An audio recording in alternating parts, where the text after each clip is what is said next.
Hello my beautiful family, कहिए कैसे हैं आप। उम्मीद करती हूँ आप सभी अच्छे से होंगे। मैं हूँ आपकी दोस्त दीपिका और आज फिर आई हूँ एक छोटी सी कहानी के साथ। दोस्तों, हम सभी की लाइफ में अक्सर आए दिन कोई ना कोई परेशानी आती रहती है।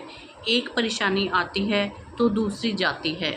बस ऐसे ही परेशानियों का दौर लगभग सभी इंसानों की ज़िंदगी में चलता रहता है। तो ये कहानी है हम जैसे ही एक व्यक्ति की, जिसका नाम था विराट। वो एक प्राइवेट कंपनी में जॉब करता था, लेकिन उसकी लाइफ उसे लगता था कि जैसे परेशानियों से भरी हुई है।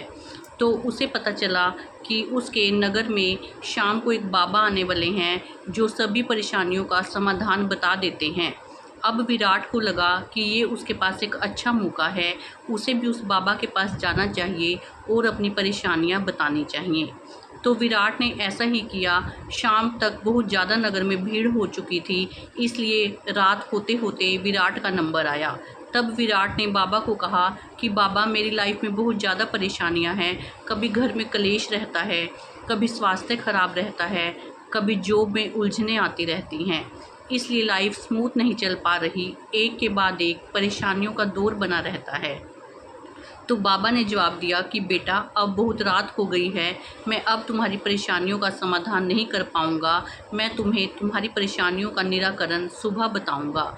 हाँ, तब तक तुम्हें मेरा एक काम करना होगा। विराट बहुत ही खुशी खुशी से स्वीकार करते हुए बोला, जी हाँ बाबा, आप मुझे बताइए कि मुझे क्या करना है। तो बाबा ने कहा कि मेरे पास 100 ऊँट हैं, उनकी देखभाल करने वाला व्यक्ति आज बीमार है, तो तुम्हें रात भर उन ऊँटों की देखभाल करनी है, और जब सभी 100 के 100 ऊँट नीचे बैठ जाएंगे तब तुम आराम से सो जाना।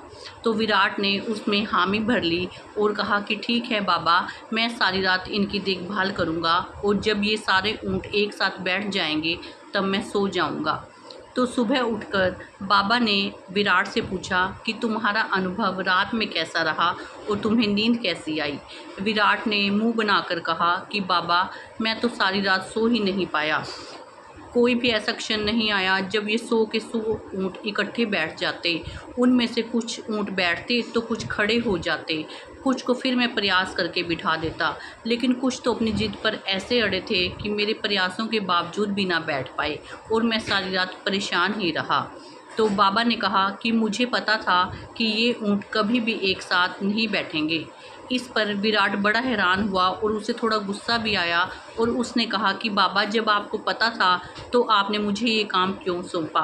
तो बाबा ने उसे जवाब दिया, मैंने ये काम तुम्हें इसलिए सौंपा क्योंकि इस काम को करने के अनुभव से तुम्हारी परेशानियों का हल मिल गया। विराट ने पूछा कि बाबा, वो कैसे।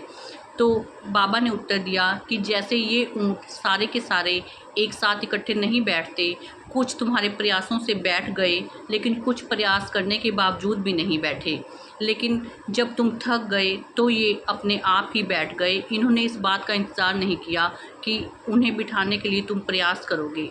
बस बेटा, ऐसी ही हमारी ज़िंदगी है।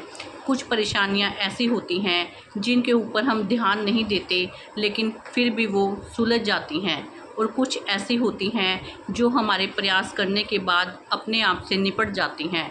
लेकिन कुछ परेशानियां ऐसी भी होती हैं जिनके निराकरण के लिए हम कितने भी प्रयास कर लें, लेकिन वो तब सुलझ नहीं पाती। लेकिन अगर हम अपना ध्यान उस ओर से हटा लेते हैं तो एक समय ऐसा आता है जब वो परेशानियां खुद ब खुद हमारी लाइफ से दूर चली जाती हैं।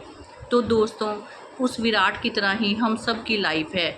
हम अक्सर अपनी परेशानियों में उलझे रहते हैं, लेकिन हमें थोड़ा सा अपना स्वभाव बदलना होगा।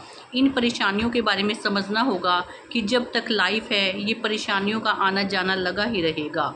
ज़िंदगी का दूसरा नाम ही परेशानियों का आना जाना है। कुछ परेशानियाँ आएंगी, हमारे प्रयासों से ख़त्म होकर हमसे दूर चली जाएंगी। उसके साथ ही खुशियाँ भी आएंगी और नई परेशानियाँ भी आएंगी। इसलिए ज़िंदगी ऐसे ही चलती रहेगी। बस हम सबका फ़र्ज़ है कि इन परेशानियों को लेकर ज़्यादा टेंस मत हों। हाँ, इनको सुलझाने के लिए अपनी कोशिश करें, लेकिन हंसते हुए मुस्कुराते हुए अपनी लाइफ को व्यतीत करें, क्योंकि ज़िंदगी बहुत खूबसूरत है। बस थोड़ी सी कोशिश हमें इसे समझने की करनी है। फिर देखिएगा, इन परेशानियों को पार उतार कर हम भी खुश रहकर अपनी लाइफ को जी सकते हैं।